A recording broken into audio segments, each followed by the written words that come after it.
Sözlerimi deyəmirəm yoldaşa, gidirəm tapmıram dərdimə çarə. Niyə olduq bu dünyada avarə, gidirəm tapmıram dərdimə çarə.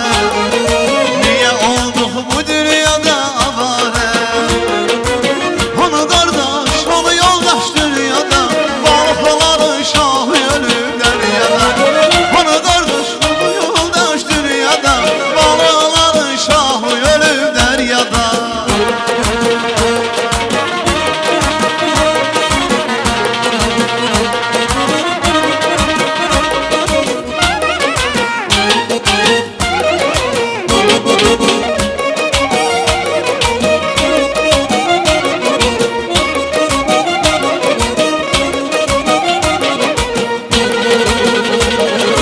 Dünya insanlara əzizdir əziz, yazın baharda, qışın qarda.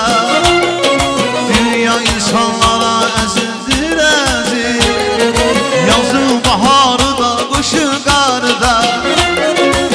Hanı qardaş, hanı yoldaş dünyada, balıqların şahı ölüb dəryada. Hanı qardaş, hanı yoldaş dünyada, balıqların şahı ölüb dəryada.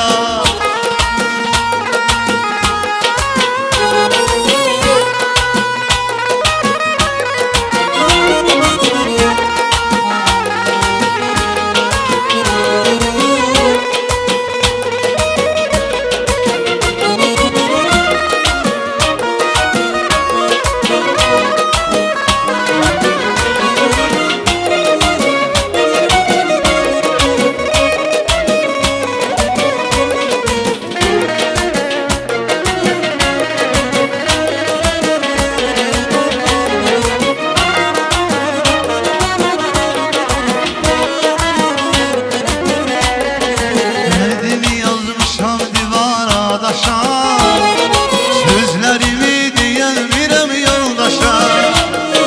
Gidirəm qalmışam dərdimə çarə. Niyə olduq bu dünyada avarə. Gidirəm qalmışam dərdimə